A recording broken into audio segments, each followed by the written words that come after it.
bagaimana pandangan agama Islam termasuk orang yang takut mati ini apa termasuk cinta dunia? Yang kedua, Takut gimana? mati. Yang kedua, gimana caranya Takut menjaga mati sul khatimah atau takut matinya aja? takut matinya Habib? Hmm. Kan masuk beliau masuk dalam kategori cinta dunia. Yang kedua, gimana caranya menjaga ilmu dengan adab? Takut mati itu wajar. Cuma bagi orang yang pasti mati, ya jangan tertawan pikirannya hanya takut mati. Lo pasti mati kok. Takut mati, berani mati, pasti mati. Tinggal bagaimana kamu menjadi orang soleh yang sekiranya nanti Allah akan turunkan para malaikat untuk meredakan ketakutan kamu. Allah takhafu wa la tahzanu. Jangan kamu takut, jangan kamu susah. Bagaimana? Menjadi orang beriman yang istiqomah. Istiqomah dalam imannya sampai akhir hayatnya. Istiqomah menjaga imannya dengan takwa kepada Allah sampai akhir hayatnya. Alladzina qalu rabbunallah tsumma istaqamu tatanazzalu alaihimul malaika alla takhafu wa la tahzanu. Malah pernah Sayyidatuna Aisyah radhiyallahu anha tanya kepada Nabi. Nabi pernah berkata begini, "Man ahabba liqa Allah ahabballahu liqa'ah, wa man kariha liqa Allah karihallahu liqa'ah." Orang kalau senang ketemu dengan Allah, Allah pun akan senang dalam arti merahmati dalam pertemuannya dengannya. Orang yang benci ketemu dengan Allah, Allah pun benci. Dalam arti Allah murka, Allah melaknat dalam menemuinya. Bertemu dengan Allah itu kan harus lewat satu pintu, yaitu al-maut, kematian. Kata Siti Aisyah, ya Rasulullah, kuluna yakrahul maut. Semua kita juga enggak senang kalau mati, pinginnya panjang umur, awet muda lagi, enggak tua-tua. Kan gitu pinginnya kita. Maka Nabi menyatakan, innal mu'min idza hadarahul maut busyira bi ni'matillah fa ahabba liqa Allah fa ahabba Allah liqa'ah. Orang mukmin itu kalau mau mati, dia akan dikasih kabar dengan rahmat Allah. Nih loh, tempat kamu di barzakh nanti begini. Kamu nanti akan ketemu dengan Rasulullah, ketemu dengan Siti Fatimah, ketemu dengan aulia yang kamu cintai. Kamu nanti dihisapnya begini, nanti ada di surga, ini tempatmu, ini istanamu, itu. Ketika melihat itu semuanya, dia senang, iya mati aja. Pindah ke sana. Ketemu ada di sana. Ini ketemu orang biasa, ini ketemu sama Nabi, ketemu dengan para anbiya, bertemu dengan para aulia. Di tempatnya ada di sana, istimewa. Enggak apa-apa udah. Dia akan terhibur dengan itu semuanya. Akhirnya senang mati dia. Allah pun akan menerimanya ya, dengan rahmatnya. Orang kafir kalau mau mati busyira bi adabillah. Fakari harga Allah, fakar Allah lega. Nanti akan dikabarkan bagaimana siksa kuburnya, bagaimana nanti adab nerakanya, bagaimana. Akhirnya fakar harga Allah, dia enggak ingin mati. Kenapa? Dia akan menemui itu semuanya. Maka Allah pun tidak senang menemuinya.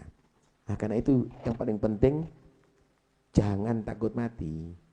Yang paling penting kamu jadi orang soleh supaya Anda mendapatkan bisyarah. Bahkan para malaikat diperintahkan untuk turun kok. La takhafu wa la tahzanu wa absyiru bil jannati allati kuntum tu'adun nahnu awliya'akum fil hayat dunya fil akhirah dan seterusnya. Nah, yang kedua menjaga adab.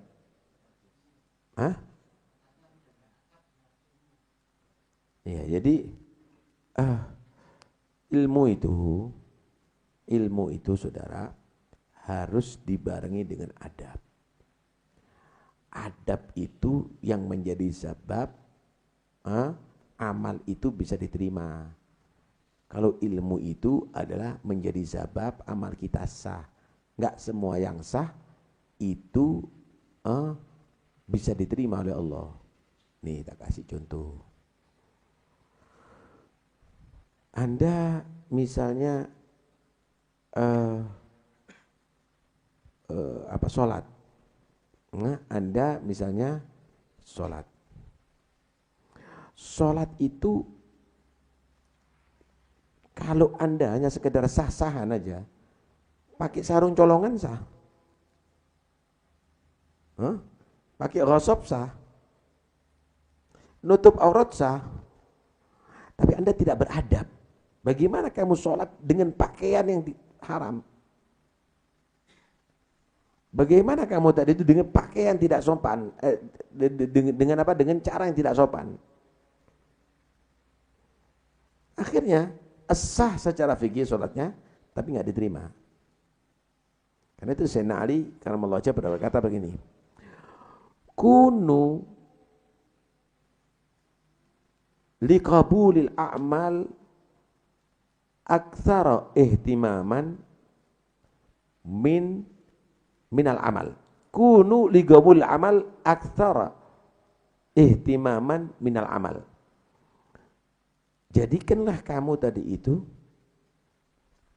memperhatikan bagaimana amal kamu itu bisa makbul, lebih kamu perhatikan daripada sekedar beramal. Yang penting sholat, yang penting baca Quran, yang penting. Loh,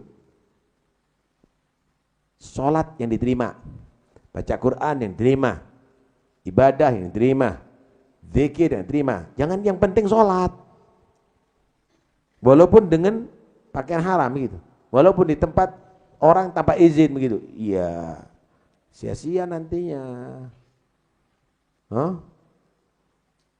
Puasa tapi goro misalnya sah, tapi tidak ada adab dalam berpuasa.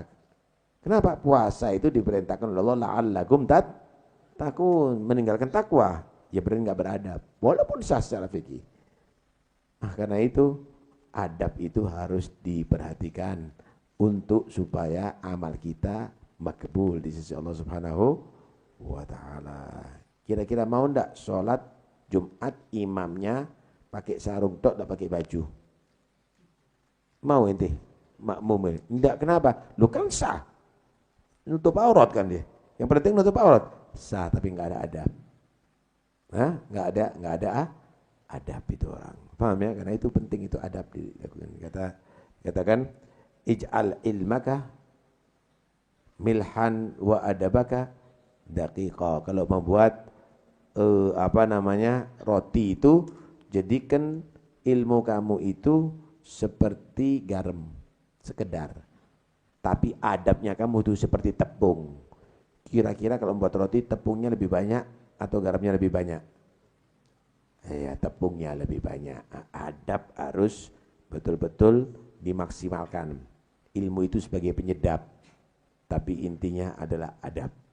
Ilmu tanpa adab, ya ibarat buat tepung lebih banyak garamnya daripada tepungnya, nggak bisa dimakan. Ya, rasa garam jadinya.